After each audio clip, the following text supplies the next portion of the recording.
Assalamualaikum warahmatullahi wabarakatuh. Nama saya Ahmad Najmi bin Muhammad Amin. Nombor metrik 01DE19F1086. Saya daripada kelas DE 4C. Nama lecturer saya ialah Puan Rasidah binti Abdul Rani. Okey, hari ini saya ingin bincangkan tentang tenaga yang boleh diperbaharui, yang boleh digunakan di dalam politeknik saya, iaitu Politeknik Engku Omah. Engku Omah Ipoh di Perak. Sebelum itu, saya ingin menerangkan tentang definition tentang tenaga yang boleh diperbaharui. Definition of renewable energy is energy from a source that is not depleted when used, such as wind, water or solar. Yang bermaksud tenaga yang tidak akan habis walaupun kita guna banyak kali dan berulang-ulang, seperti angin, air dan cahaya matahari. Untuk pengetahuan, saya memilih tenaga cahaya matahari sebagai tenaga yang boleh diperbaharui di dalam politeknik saya ini atas beberapa faktor yang logik dan kukuh.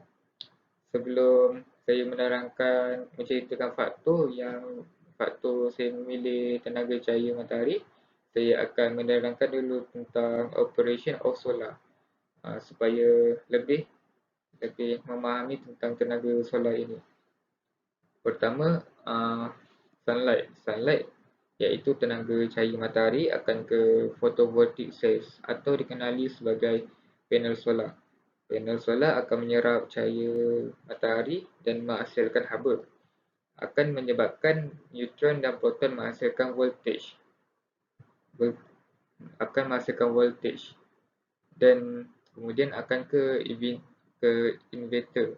Inverter akan menukarkan DC ke AC, iaitu direct current ke alternate current, dan akan menghasilkan voltage AC.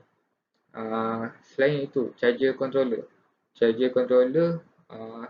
berfungsi untuk penyimpanan proses charging dan discharging untuk kegunaan bateri. Dan saya akan menceritakan tentang kebaikan dan kekurangannya tenaga solar ini. Tenaga solar ini banyak kebaikan, tetapi ada juga sedikit kekurangan. Yang pertama saya akan cerita can be stored in battery. Bermaksud tenaga elektrik yang dihasilkan daripada tenaga cahaya ini boleh disimpankan di dalam bateri. Dan kita boleh gunakan tenaga elektrik ni bila-bila masa kerana kita telah menyimpan di dalam bateri. Tetapi kekurangannya ialah bateri itu sangatlah mahal. Sangat mahal kerana kualitinya yang sangat bagus dan tahan lama. Selain itu, reduce electricity bill. Dengan sistem ini juga kita boleh menjimatkan kos pembayaran bulanan bil elektrik. So itu salah satu langkah yang jimat dan bagus. Tetapi high initial cost penyelenggaraan yang agak tinggi.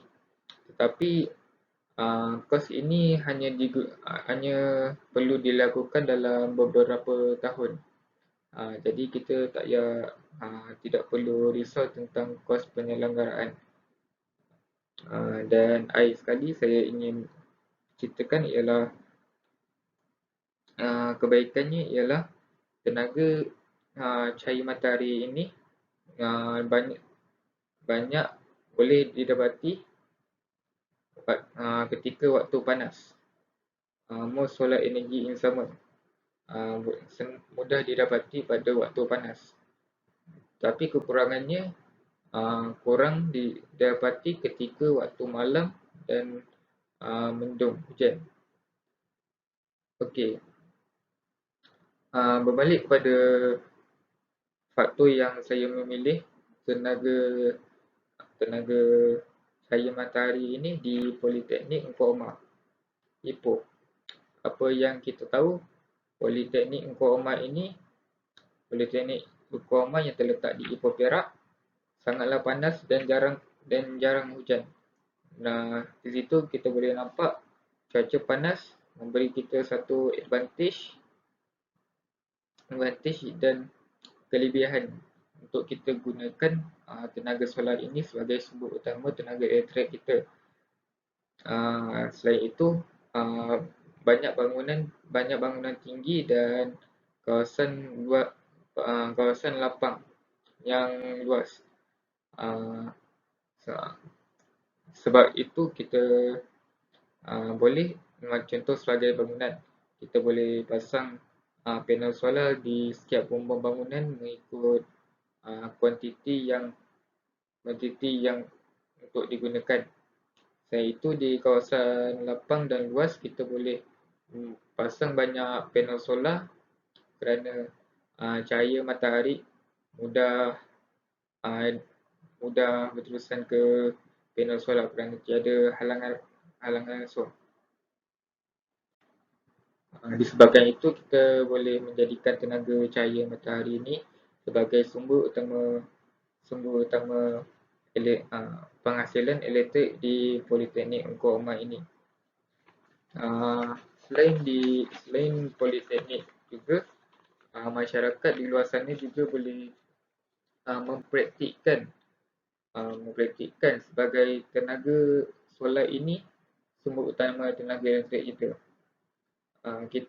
Kita boleh mulakan kempen kerana tenaga solar ini banyak kebaikan seperti yang saya sudah sebut tadi, menjimatkan kos bil elektrik, boleh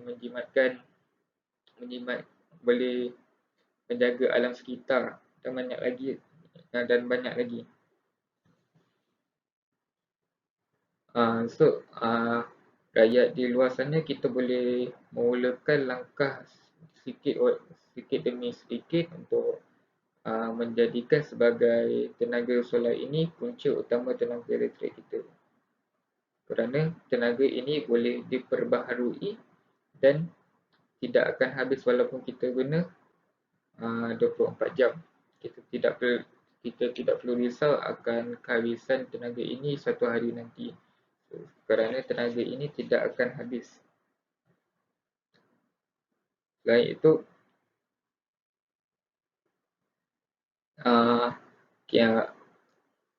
kerajaan mestilah mewar-warkan dan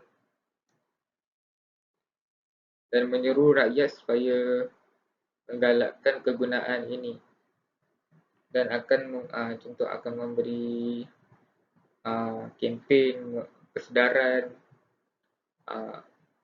dan banyak-banyak lagi.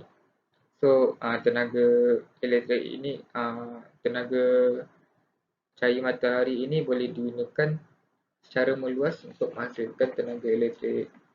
Terima kasih.